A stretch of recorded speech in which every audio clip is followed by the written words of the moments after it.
ప్రియులారా, ఈ రోజున చూడండి, మీరు కాస్త విశాలమైన హృదయంతో చూస్తే మనిషి హృదయం కూడా ఎలా ఉందంటే, ఈ వర్షపాతం లేని, వర్షం లేని భూమి ఎలాగైతే నిస్సారమైపోయి సత్తువ లేకుండా నెరಳು విడిచి బ్రద్దలుగా విరిసిన, లేకపోతే విరిగిపోయిన అనుభవాలు ఎలా కనిపిస్తుందో మనిషి హృదయం కూడా అలాగైపోయిందండి. హృదయంలో నెమ్మది లేదు, సంతోషం లేదు.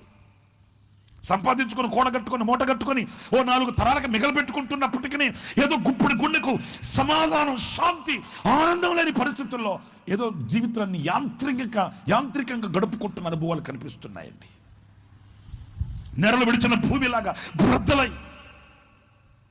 కుటుంబపు వ్యవస్థ అవస్థగా మార్చబడితే, ఐక్యత లేక, సఖ్యత లేక, శాంతి సమాధానాలు ఈ రోజున కరువైపోయిన అనుభవాలలో మనిషి ఈ రోజున ఎండిన మోడలాగా బ్రతుకుతున్నాడే కానీ ఆనందాన్ని అనుభవించే వ్యక్తిత్వాలు ఈరోజు కనిపించట్లేదండి.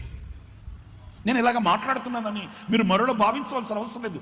కొంచెం మీ జీవితాన్ని అబద్ధమాడని అర్థమయ్యేటట్టుగా తీసుకుని రండి. ఏదో మోసగించే మాటలేమీ కాదు.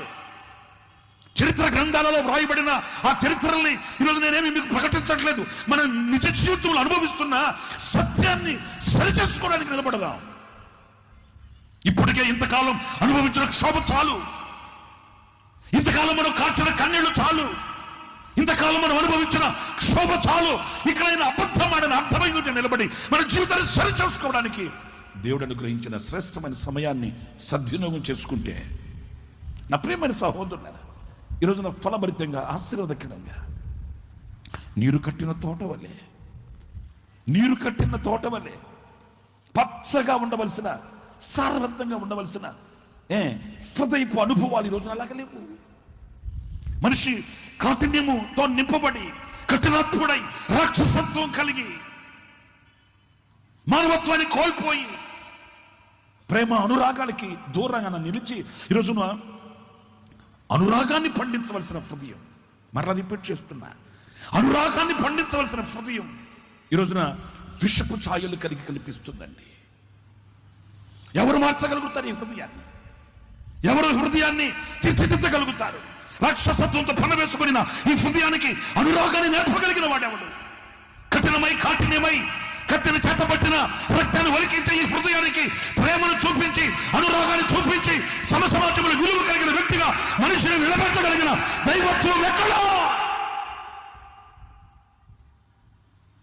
ప్రేమను చూపించడానికి లోకానికి దిగి వచ్చిన నాథుడు, ప్రేమను కనపరచడానికి లోకానికి దిగి వచ్చిన దేవుడు, అనురాగాన్ని పంచడానికి గుండె చీల్చుకుని నా దేవుడు కల్వరి గిరిలో ఆఖరి రక్తపు వరకు సిలువలో చిందించి ప్రక్కన పొడిచిన వారిని సహితం క్షమభిక్షను పెట్టి, ప్రేమకు నిదర్శనమై, ప్రేమకు రూపముగా నిలిచి, మనిషిగా సమాజంలో నిలబెట్టుటకు ఒక మార్గాన్ని స్థాపించిన దేవుడు, నాథుడు ఒకే ఒక్కడు.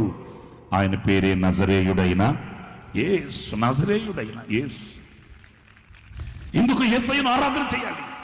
ఎందుకు యేసయ్యకు శిరస్సు వంచాలి? ఎందుకు యేసయ్యకు చెయ్యనివ్వాలి? ఎందుకు యేసయ్యకు జీవితాన్ని ఇవ్వాలి? ఎందుకు యేసయ్యను ఆరాధించి కొనియాడాలి అని అనుకుంటే, మనకు కావలసిన ప్రేమ ఆయనలోనే ఉంది. మనకు కావలసిన మార్పు ఆయనలోనే నిక్షిప్తమై ఉంది. మనకు కావలసిన మానవత్వం ఆయనే ఇవ్వగలుగుతాడు. ఇంతవరకు అలల చేత కొట్టబడ్డానయ్యా, అలల చేత రేపబడ్డానయ్యా, అలసిపోయా, సొలసిపోయా, సొక్కిపోయా, సొమ్మసిల్లిపోయానయ్యా, ముందుకు వెళ్ళలేక, వెనక్కి రాలేక అల్లాడిపోయానయ్యా. ఈ రాత్రి దర్శించే దేవా, ఈ రాత్రి నా కొరకు దిగి వచ్చి నన్ను ఆశీర్వదించవయ్యా.